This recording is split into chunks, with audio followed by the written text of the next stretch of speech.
J'ai une grande joie ce matin de voir trois membres de la même famille, là, puis Faye, l'épouse de Gilbert, des amis d'enfance.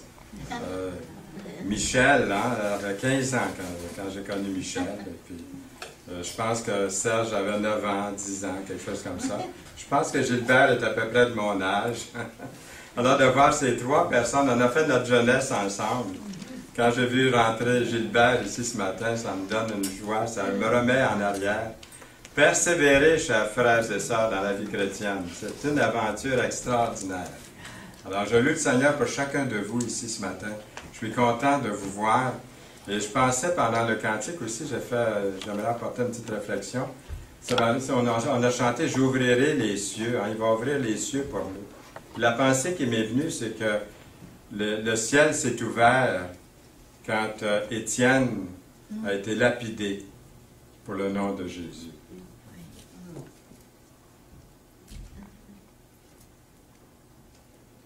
Je ne peux pas penser à ça sans avoir des émotions. Sûrement que, on ne connaît pas l'avenir, mais je ne pense pas que quand le ciel va s'ouvrir pour vous et moi, que c'est parce qu'on va avoir été lapidé pour le nom de Jésus et qu'on a la vie facile comme chrétien. Hein? Donc, tout ce que le Seigneur nous demande de faire, de marcher, alors c'est un privilège de pouvoir marcher pour lui. Alors, le message est intitulé « Vivre par la foi ». Et ça aurait été bien, des fois je donne le titre, le message, le thème longtemps d'avance, des mois d'avance. Et puis, mais quand je commence à le préparer, le thème des fois change, se modifie un petit peu à mesure que je prépare le message. Et puis ça aurait été bien de donner comme titre « Comment posséder une foi réelle ». Alors ça, c'est le sous-titre du message d'aujourd'hui. Une foi qui est une réalité. Votre foi qui est véritable, une foi véritable, tangible. Même, je dirais jusqu'à dire, une foi matérielle, qui a des résultats concrets. Une foi comme ça. Si vous avez votre Bible, je vous inviterai à l'ouvrir dans Jacques, puisqu'on continue cette série dans Jacques, le chapitre 2, à partir du verset 8. Et je vais m'y référer de temps en temps, sans le lire d'un trait, vous allez voir de temps en temps, on va se référer à ces versets-là. Est-ce que je peux vous poser une couple de questions? Êtes-vous plus un producteur?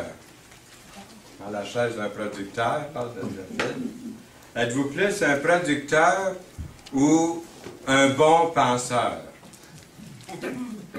Êtes-vous plutôt porté à agir? Êtes-vous porté plutôt à agir sans réfléchir? Ou êtes-vous plutôt porté de penser sans agir? OK? Trouvez-vous qu'il y a beaucoup de confusion en ce qui concerne la foi et les œuvres? Quand j'ai étudié ça, j'étais tellement content, parce que ça fait longtemps que je lis la parole, ça fait 64 ans que je lis la parole, presque à tous les jours.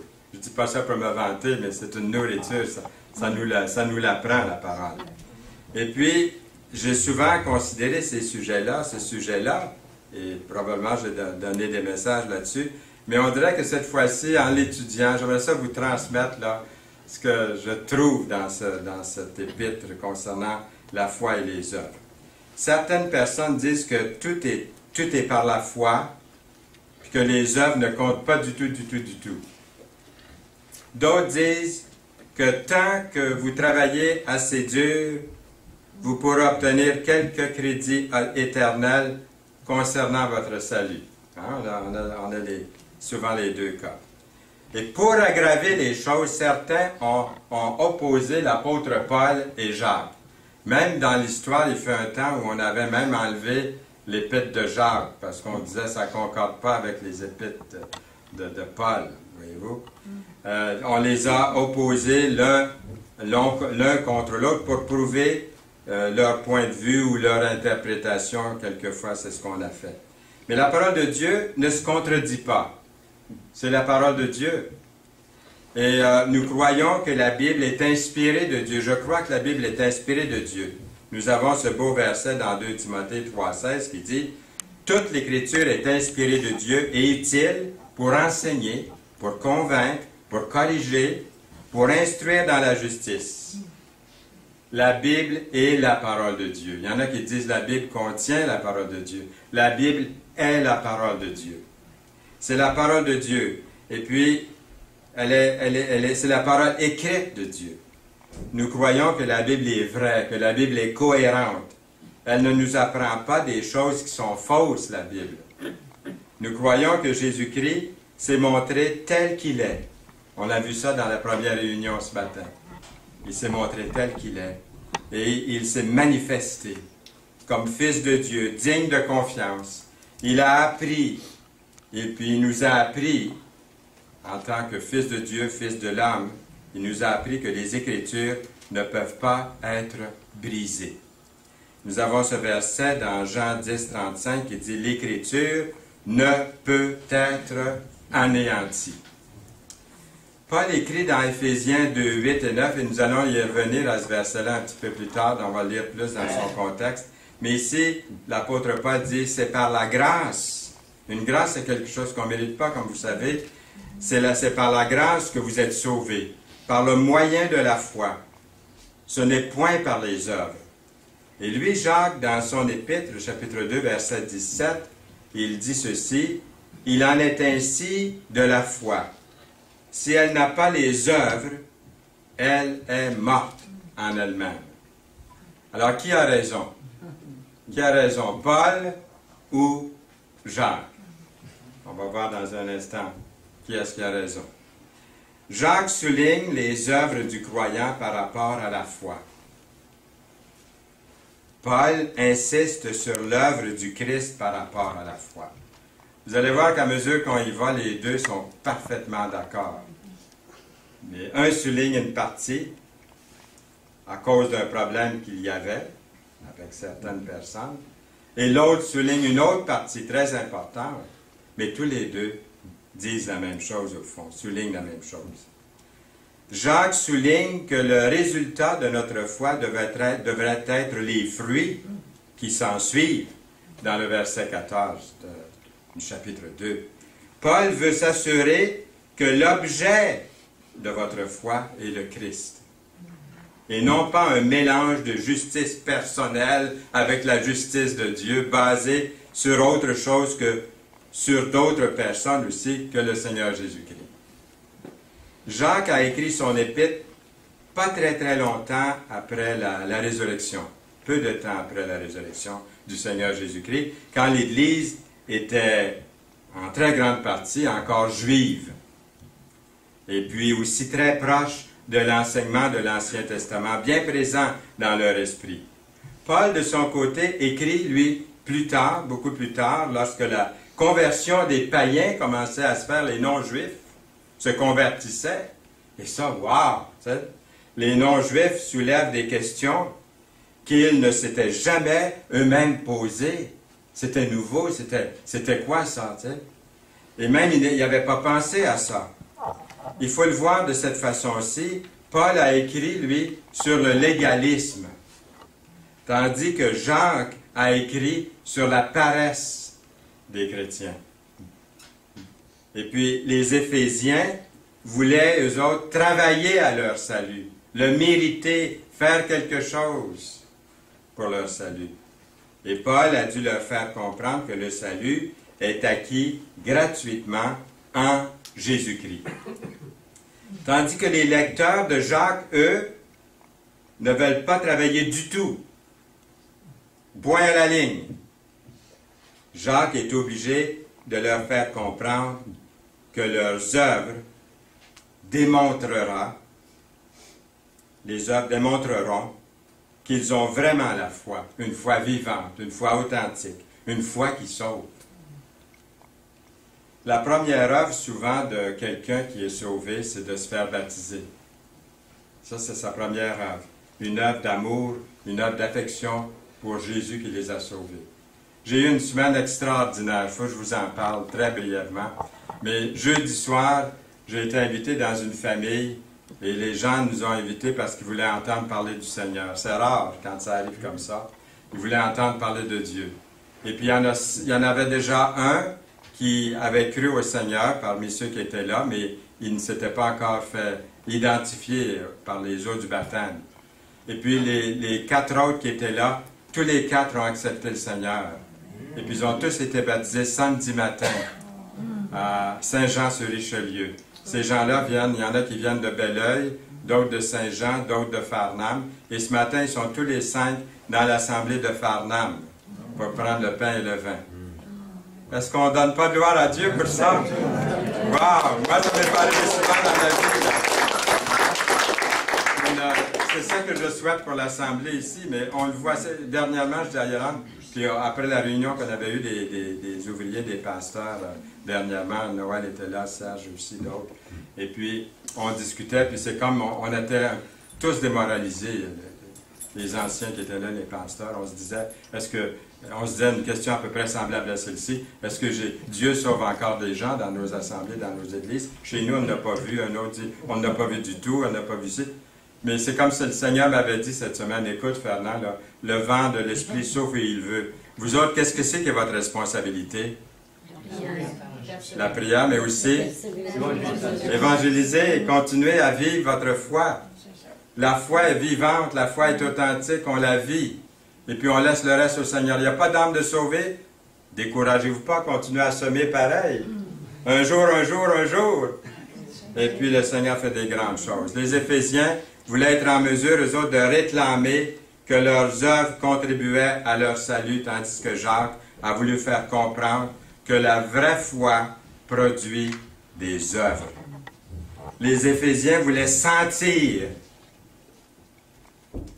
qu'ils ont été inclus dans un groupe restreint, on pourrait dire un groupe de select. Hein, ils font partie d'un groupe de select. Tandis que Jacques met en garde sur la gravité de ne pas produire des œuvres qui prouvent leur vraie foi. Leur vraie foi. Alors, lisons maintenant le verset dans son contexte, c'est ce que nous avons lu tantôt, car c'est par la grâce que vous êtes sauvés, par le moyen de la foi. Et cela ne vient pas de vous, c'est le don de Dieu. Ce n'est point par les œuvres, afin que personne ne se glorifie. Mais là, regardez bien ce que Paul dit. Car nous sommes son ouvrage, ayant été créés en Jésus-Christ, pour quelle raison? Pour de bonnes œuvres. Il n'est pas contre ce que Jacques dit du tout, sauf qu'il le met dans un contexte ici. Ils se rejoignent. Il dit, car nous sommes son ouvrage ayant été créé en Jésus-Christ pour de bonnes œuvres, afin, il dit ensuite, que Dieu a préparé d'avance. Ça, ce sont les œuvres, moi, que je voudrais faire. Il y a bien des choses que j'ai fait dans ma vie de chrétien, puis c'était du bois, puis c'était du chaume, puis c'était du papier, puis ça brûle vite. Qu'est-ce que c'est que je désirerais avoir le plus? Oui, des œuvres préparées d'avance qui sont quoi? De l'or, de l'argent, des pierres précieuses. Et vous avez tous accès à ça comme moi. Mais combien de fois c'est du bois, du chaume, hein? C'est quelque chose qui brûle vite, parce que ça vient de moi. Mais je voudrais tellement que ça vienne du Seigneur. Mais il y a des deux, parce qu'on est encore dans la chair. Alors, il faut s'attendre à ce qu'il y ait des deux. Mais je voudrais aussi qu'il y ait de l'or, des pierres précieuses et de l'argent. On voit bien que Paul et Jacques sont d'accord concernant la foi et les œuvres. Vous ne trouvez pas? Comment Éphésiens 2:8 à 10 ici là, se compare-t-il à la grâce, à la foi et aux œuvres? Pourquoi est-ce que c'est qu'il fait un avertissement ici au sujet de se glorifier dans Jacques? On se vanterait de quoi? Pourquoi sommes-nous créés pour de bonnes œuvres si les œuvres ne sont pas importantes? C'est certainement pas pour se vanter. C'est pour donner toute la gloire au Seigneur. C'est ça. Ce sont ses œuvres à lui que je voudrais manifester, que je voudrais vivre. Nous lisons dans Galates 5:6, car en Jésus-Christ, ni la circoncision, ni l'incirconcision n'ont de valeur. Et j'ai souligné dans ma Bible, mais seulement la foi, qui est agissante par l'amour. Les Galates, eux, ont attribué tellement d'importance à quelque chose, à une cérémonie, à la circoncision, D'autres, ça va être le baptême. D'autres, ça va être d'autres choses. Ça va être la confirmation. Ça va être des rites religieux. Ça peut être n'importe quoi. Et eux, ils ont attribué beaucoup d'importance à ce geste, ils donnaient une valeur spirituelle à ça. Alors, qu'est-ce qu'une vraie foi? Avez-vous déjà vu une foi fausse? Ça ressemble à quoi une foi fausse? Comment pouvez-vous discerner si la foi est réelle ou non? Nous lisons dans Jacques 2, 14, « Mes frères, que sert-il à quelqu'un de dire qu'il a la foi s'il n'a pas les œuvres? Cette foi peut-elle le sauver? » Alors, je vais passer rapidement 5 choses ici qu'il est très important de noter. La première de tout, la vraie foi n'est pas quelque chose que vous dites des lèvres seulement. Hein? Je me rappelle, j'allais visiter, je pense que je vous en ai déjà parlé, une madame Jolivet dans le temps. Et puis, j'allais la visiter. On était à Montmagny. Puis, elle se berçait dans sa cuisine pendant que je témoignais, puis je disais la parole. Puis avant de partir, des fois, elle m'offrait du bonbon, un café, un jus, quelque chose. Puis avant de partir, elle disait « Monsieur Saint-Louis, merci beaucoup. C'était des bien beaux mots. » Et moi, ça me tuait presque d'entendre ça chaque fois que c'est des bien beaux mots. Qu'est-ce que vous pensez que je voulais entendre? Hein? J'aurais voulu que les bien beaux mots là, agissent dans sa vie, puis la sauvent. Puis un jour, elle était mourante. Puis on a dit, elle est dans le coma. Alors je suis allé la visiter à l'hôpital. J'étais à côté de son lit, puis je la regardais. Puis je me suis risqué à lui parler. J'ai dit, quand ils sont dans le coma, ils entendent. J'ai dit, Madame Jolivet, c'est Fernand Saint-Louis qui était à vos côtés. Elle avait les yeux fermés. Elle a comme bougé comme ça. J'ai dit, puis elle écoutait La foi vivifiante. J'ai une émission à la radio, on est dans la 48e année, puis ça jouait à Québec, puis elle écoutait l'émission La foi vivifiante. J'ai dit, c'est Fernand Saint-Louis de La foi vivifiante. Puis là, tout bas, une lame qui a tombé comme ça. Elle a dit, j'ai la foi. Là, elle dit, c'est des bien beaux mots, là. Elle dit, puis là, elle a dit plus fort. J'ai la foi. Puis là, elle a crié, j'ai la foi. Une garde est rentrée en courant, parce que le haut-parleur était ouvert, sans micro. Elle est venue. Elle a dit, tu sais, elle a parlé. Elle était dans le coma. J'ai la foi. Quelques minutes plus tard, quelques heures au plus, elle était dans... Je pense qu'elle est entrée dans la présence du Seigneur.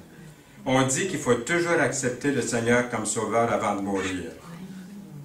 On devrait tous accepter le Seigneur, si ce n'est pas fait, d'accepter le Seigneur avant de mourir. Tous, sans exception. Quand est-ce qu'on va mourir? Alors, quand est-ce qu'il faut l'accepter? Avant de mourir. Parce qu'on ne sait pas quand est-ce qu'on va mourir.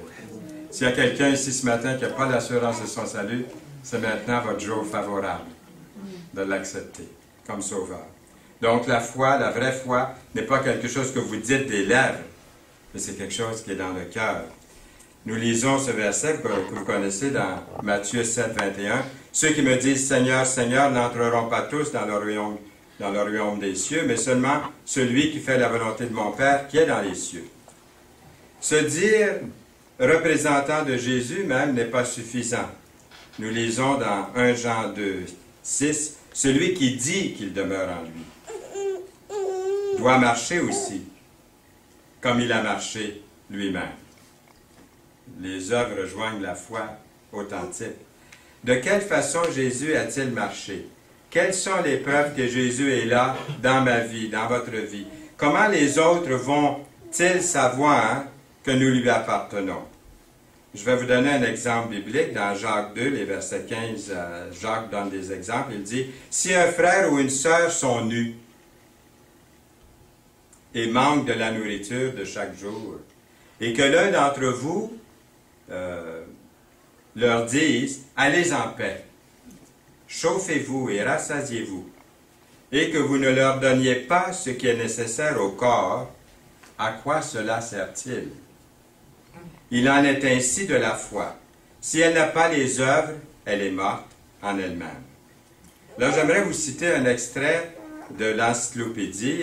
En Angleterre, le 7 août 1878, il y en a plusieurs qui savent ce que je suis en train de dire ici, William Booth fonde la mission chrétienne, je vais vous le mettre, fonde la mission chrétienne qui est appelée l'Armée du Salut. Il propose un moyen de salut à ces populations qui vivent dans la misère. Pour lui, le progrès social, politique et économique devrait découler d'une profonde transformation intérieure de l'homme, réconcilié avec lui-même par la puissance de l'Évangile.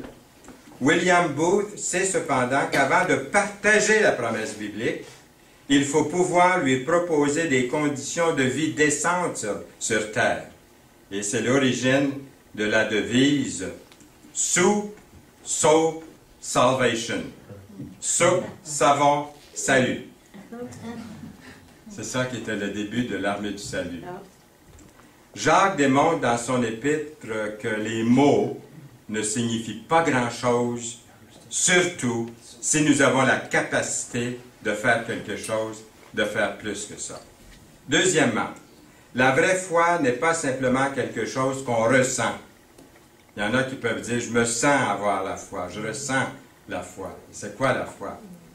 Il est possible de parler de foi et même de ressentir que j'ai la foi. C'est un peu comme une bande d'enfants qui veulent passer la nuit là, dans une vieille maison abandonnée, une vieille cabane en pleine forêt. Là. Tant qu'ils n'y sont pas vraiment allés, ils se sentent en pleine confiance. Mais mettez-les seuls dans cette maison abandonnée, là, dans cette cabane, là, et tout leur courage disparaît. Pourquoi notre foi est-elle considérée comme morte s'il n'y a pas d'action pour la soutenir? Combien de fois ai-je dit ou avez-vous dit « chauffez-vous et vous rassasiez » ou des paroles semblables, mais que je n'ai rien fait d'autre? Lorsque nous croyons en Jésus-Christ comme Sauveur et Seigneur, nous désirons exprimer notre foi à travers nos actions. L'apôtre Paul, dans Galates 5,16, écrit « Marchez selon l'Esprit, et vous n'accomplirez pas les désirs de la chair. » Nous démontrons ce que nous croyons non seulement parce que nous disons, mais aussi parce que nous faisons. L'authenticité de notre foi, par conséquent, est prouvée par nos œuvres, nos actions. Un incident dans la vie de John Wesley, on connaît sa biographie, ça illustre bien cette vérité. Il y a un associé de Wesley qui s'appelle Samuel Bradburn, qui était très respecté par ses amis, puis utilisé par Dieu comme un prédicateur efficace. Puis à un moment donné, Bradburn, son associé, son collègue, s'est trouvé dans un besoin financier, plutôt désespéré. Et quand Wesley a appris la chose, il lui envoie un peu d'argent avec une lettre, avec les mots suivants. « Cher Sammy », Sammy Bradburn, « Cher Sammy », il lui cite le verset, Psaume 37,3, « Confie-toi en l'Éternel et pratique le bien. Aie le pays pour demeure et la fidélité pour pâture. » Puis il signe bien affectueusement John Wesley. La réponse de Bradburn ne se fit pas attendre. Il écrit « J'ai souvent été frappé par la beauté du passage de l'Écriture cité dans votre lettre, mais je dois avouer que je n'ai jamais vu un exposé des Écritures aussi utile mis en pratique. C'est vrai, professer notre foi en Jésus-Christ comme Sauveur et Seigneur, puis ignorer les besoins des autres croyants est assez incompréhensible. Dans Romains 5,5, nous lisons « Parce que l'amour de Dieu est répandu dans nos cœurs par le Saint-Esprit qui nous a été donné. » Donc, il devrait y avoir des effets suite à ça. Dans Jacques 2,18, nous lisons « Mais quelqu'un dira, toi tu as la foi et moi, j'ai les œuvres. Montre-moi ta foi sans les œuvres et moi je te montrerai la foi par mes œuvres. » dans le verset 18. Jacques se demande comment une personne peut être justifiée devant les hommes, je dis bien devant les hommes, et pas devant Dieu. Sa question est, comment savons-nous que la personne a une foi authentique? Jésus dit, par leurs fruits, vous les reconnaîtrez. La réponse de Jésus dans Matthieu 7, 16. La question des œuvres dans l'Épître de Jacques, dans le 2e chapitre, démontre que la vraie foi d'une personne se manifeste extérieurement par des actions d'obéissance ou d'œuvres de justice. Il dit, montre-moi ta foi sans les œuvres, et moi je te montrerai la foi par mes œuvres, dans Jacques 2, 18. Est-ce que Dieu, je vous demande, est-ce que Dieu a besoin de voir vos œuvres, lui, pour savoir si vous avez la foi? Non. Non. Mais moi, pour savoir si vous avez la foi, est-ce que j'ai besoin de voir des œuvres? Oui. Si je ne vois pas d'œuvres, je doute. Mais c'est Dieu qui connaît les cœurs. Je n'ai pas le droit de juger. Et trop souvent, on juge facilement. Ah, lui n'est pas sauvé, lui est sauvé, lui il n'est pas. On joue à Dieu quand on fait ça. Mais c'est vrai que s'il n'y a pas d'œuvre, c'est ça que Jacques essaie de souligner au fond dans son épître. On peut commencer, on peut douter, puis c'est comme, ben, si vraiment tu es sauvé, est-ce qu'il n'y aura pas des fruits à quelque part? Au moins l'amour de la parole, hein? De vouloir se nourrir, au moins aimer les chrétiens aussi. Il y a des gens qui se disent sauvés, qui ont la foi, puis ils n'aiment pas les chrétiens, ils n'aiment pas les réunions, ils n'aiment pas l'Église, ils ne sont pas là, ils sont absents, ils sont où? Où sont leurs œuvres? Mais Dieu connaît leur cœur. Loin de moi de vouloir les juger. Alors, est-ce que Dieu a besoin de voir nos œuvres? Non. Mais, bien sûr que non, mais Jacques parle du point de vue humain. Paul dit qu'aux yeux de Dieu, Abraham a été justifié par la foi. Nous lisons ça dans Genèse 15. Tandis que Jacques démontre que la preuve la plus révélatrice qu'Abraham était un homme justifié est qu'il était prêt même au point d'obéir à Dieu, d'offrir son propre fils, parce que Dieu le demandait. Est-ce qu'il y avait les œuvres qui suivaient sa foi? Oui. Il y avait aussi les œuvres. Alors le troisième point, c'est la vraie foi n'est pas simplement quelque chose que vous pensez posséder. La déclaration « tu as la foi et moi j'ai les œuvres », ça me fait penser comme quand les gens vous disent « vis ta vie, puis moi je vais vivre la mienne ». On entend ça des fois. Jacques dit que notre façon de penser au sujet de la foi est essentielle. Ce n'est pas une question d'opinion. Ce n'est même pas une question de discussion. Comment une personne peut-elle montrer sa foi sans les œuvres? Comment une personne peut-elle montrer sa foi par ses actions? Satan, comme vous savez, le diable lui-même croit en Jésus intellectuellement. Ah oui. Il sait que Jésus est le Fils de Dieu, Satan. Peut-être même plus théologiquement parlant que moi, je pourrais, parce qu'il connaît Dieu. Les démons ont confessé son nom, hein, on voit ça dans lisant le Nouveau Testament, ils ont confessé son nom. Toutefois, ils n'ont pas mis leur confiance, leur existence entre les mains de Dieu. Ils croient en lui, mais ils le méprisent. Ils méprisent Jésus. Dans Jacques 2, 19, « Tu crois qu'il y a un seul Dieu, tu fais bien. » Qu'est-ce qui est écrit après? Les démons le croient aussi. Et ils tremblent. Il y a bien des gens aujourd'hui qui ne croient pas en Dieu, puis ils ne tremblent pas du tout. Hein? Puis ils vous le disent à la télévision, dans des programmes de comiques, puis de toutes sortes de choses. Puis ça ne tremble pas, ça rit. Ça se moque de Dieu. Tandis que le diable, lui, qu'est-ce qu'il fait? Il croit, puis il tremble. Il craint Dieu. Et quatrièmement, la vraie foi n'est pas simplement quelque chose que vous croyez posséder. La foi peut prendre deux formes. Croire et comprendre intellectuellement. Croire et mettre en pratique. Jacques parle du deuxième point. Croire et mettre en pratique. C'est ça que Jacques souligne dans son épître. Comment les chrétiens peuvent-ils croire et ne pas avoir la vraie foi? Le tout peut se résumer dans le cinquième et dernier point. La vraie foi est quelque chose que vous exercez, que vous mettez en pratique. Prenons l'exemple biblique d'Abraham et de Rahab, que je mentionnais brièvement tantôt, et de Rahab, et voyons le contraste entre les deux, entre Abraham et Rahab.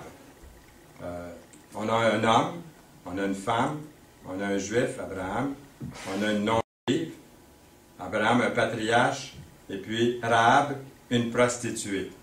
Et tous les deux ont été justifiés devant Dieu. Jacques souligne que chacun est inclus quand il s'agit de la foi. Tous ceux et celles qui ont fait partie de la promesse originale, c'est-à-dire les descendants d'Abraham, et ceux et celles qui sont entrés dans la promesse par grâce. C'est par la grâce que vous êtes sauvés, par le moyen de la foi, qui sont entrés, les descendants de Rahab.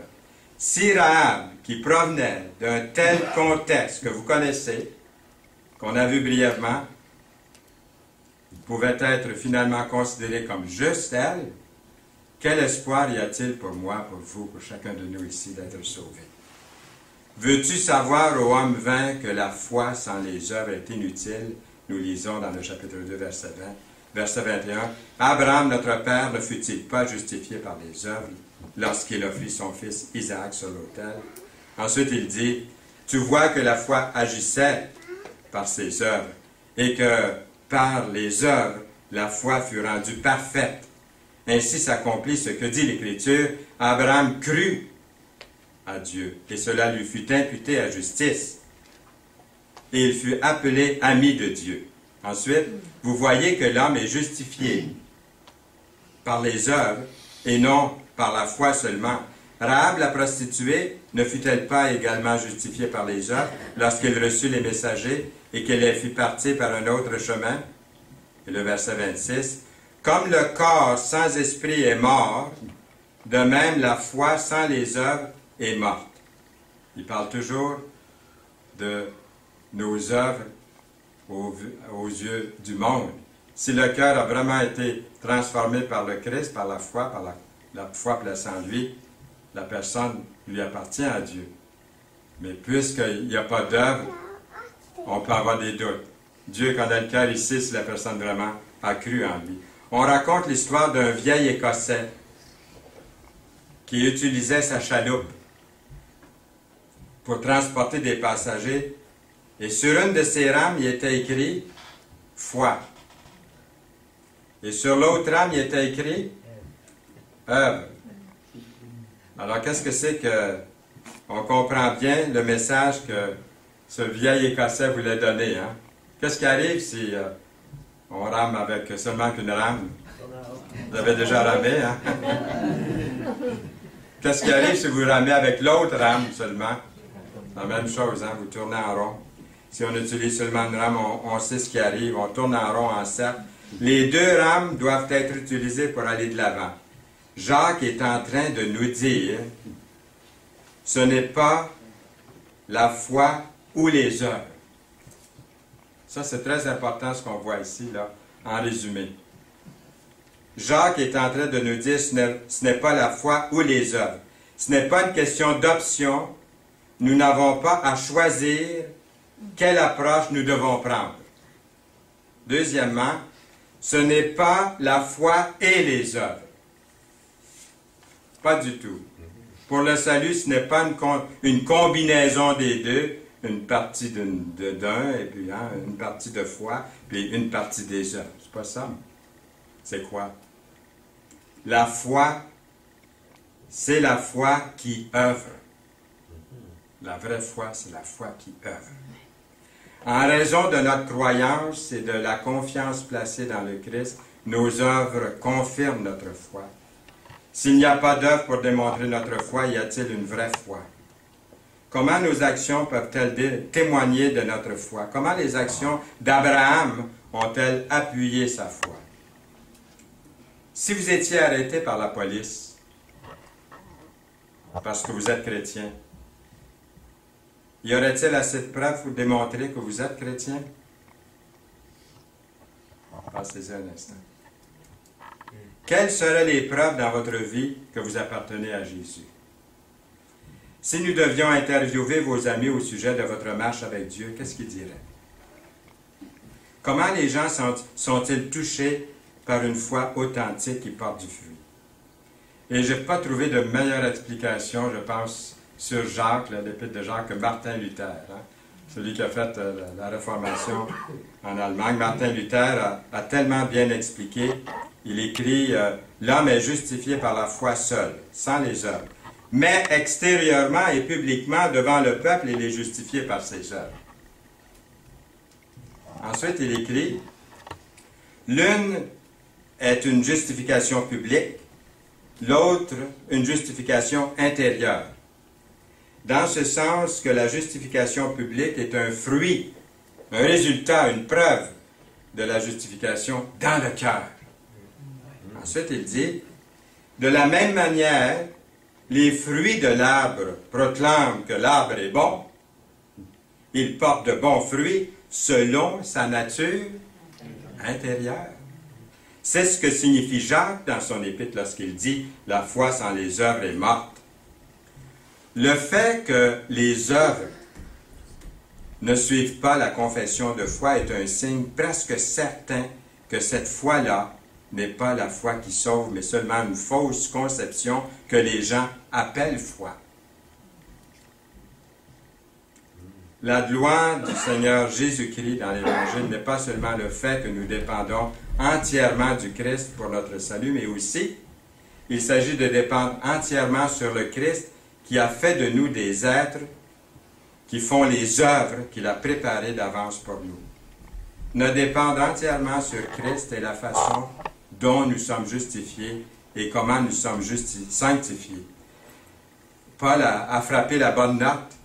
Je pense que Jacques a aussi frappé une bonne note. Les deux sont vrais et ensemble, tous les deux, ils donnent au Christ toute la gloire. Alors, juste un petit exercice que j'aimerais nous donner ici aujourd'hui, en nous quittant, parce que le message doit toujours produire quelque chose. Hein? On ne doit pas juste être des auditeurs, ça doit vraiment faire quelque chose. Est-ce que ça pourrait être, à partir d'aujourd'hui, cette semaine, peut-être, là, quelles seraient quelques-unes des mesures à prendre, disons, cette semaine, qui démontreraient à Dieu et à tous, extérieurement, à Dieu, mais aussi à tous, que notre foi est authentique et vivante? Est-ce que ça pourrait être faire quelque chose qu'on a négligé de faire en remettant toujours à plus tard? Est-ce que ça pourrait être de parler amicalement avec quelqu'un? Est-ce que ça pourrait être rendre service à quelqu'un? Est-ce que ça pourrait être de faire partie d'un groupe de travail dans un projet commun? Est-ce que ça pourrait être de prendre une décision ferme pour Dieu dans quelque chose? Est-ce que ça pourrait être d'appliquer ma vie, votre vie, à une certaine discipline spirituelle? Demandons à Dieu d'avoir une foi vivante qui porte du fruit à sa gloire. Amen. Amen. Seigneur, merci pour ta parole. Merci pour Jacques, pour Paul qui nous ont bien renseignés sur la marche à suivre, marcher par la foi, avoir une foi réelle, concrète, vivante, authentique. Être un témoignage pour le monde, mais aussi être un témoignage devant le Seigneur, devant Dieu. C'est important. Et nous voulons, Seigneur, regarder vers toi. Merci de nous accompagner dans cette marche, de marcher devant nous, que nous puissions placer nos pieds dans les marques de tes pieds, Seigneur, qui nous précèdent. Au nom et pour la gloire de Jésus-Christ. Amen.